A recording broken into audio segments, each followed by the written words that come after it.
এই যে জাফরুল্লাহ স্যার যে এত দূর কষ্ট করলেন অসুস্থ অবস্থায়, কিন্তু সফলতাটা দেখে যেতে পারলেন না, দুর্ভাগ্য আমাদের।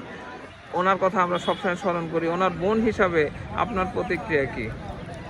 দুঃখ হয়। বড় ভাইকে আমরা অনেক দোয়া করছি, মসজিদ মন্দির মসজিদে আমাদের আত্মীয় স্বজন সবাই বড় ভাইয়ের জন্য বলবো যে বড় ভাই আর 2টা বছর, বড় ভাই নিজেও বলেছিল আমি 2টা বছর বাঁচলে আমি গণতন্ত্র দেখেছিলাম, দেশের দ্বিতীয় স্বাধীনতা দিয়েছেন।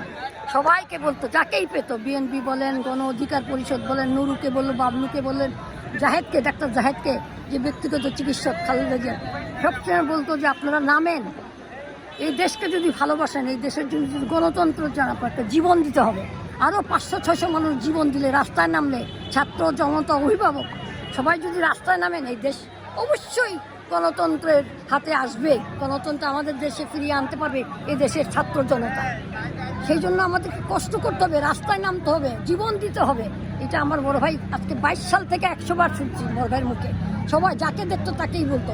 আর আমাদের বলছেন কষ্ট করো, পরিশ্রম করো, এই দেশকে যদি ছাত্র জনতাকে ভালো, সাধারণ জনগণকে ভালো, তোমাকে সাধারণ জীবনযাপন করতে হবে। এই চেয়ারে বসে গাড়িতে চলে তুমি স্বাধীনতায় নিতে পারবে না, তোমাকে রাস্তায় নামতে হবে।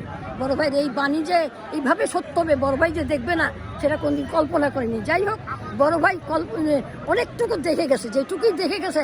এমনকি 23 সালে হাসিনাকে যে হুইল চেয়ারে বলে আসলো যে আপনি সব দলকে ডাকেন, গণতন্ত্র আসেন, একটা সুস্থ নির্বাচন দেন। এখন দেখেন হাসিনা পালিয়ে গেল, সেই স্বৈরাচারী সরকার দিতে পারলো না। সেদিন যদি দিত, আর বড় ভাইয়ের কথা শুনতে বললাম, আরও অনেকে বলেছে, কিন্তু আমার বড় ভাই বারবার বলেছে। সেই জন্য বড় ভাই জাফরুল্লাহ চৌধুরীর নামটা এত জাফরুল্লাহ স্যারের স্মৃতির উদ্দেশ্যে আপনারা কিছু কি উদ্যোগ নিছে? কেউ উদ্যোগ কিছু, আমরা বড় ভাই কিডনি হাসপাতালে একটা বেড দিয়েছি 10 ভাই বোনে। তারপরে ওইখানে একটা শিক্ষাবৃত্তি দিয়েছি, আগে দিয়েছি একটা আমার ফুপুর নামে সলমা চৌধুরী, সেখানে আমরা 10 ভাই বোন আবারও মাঝে মাঝেই আমরা সেখানে অনুদান দিয়ে থাকি, যাতে সাধারণ ছেলেরা, মেডিকেলের ছেলেরা এবং গণ বিশ্ববিদ্যালয়ের ছেলেরা বৃত্তি পায়, তারা সত্যিকারের ভালো আলোকিত মানুষ হয়ে দেশের কাজে লাগতে পারে।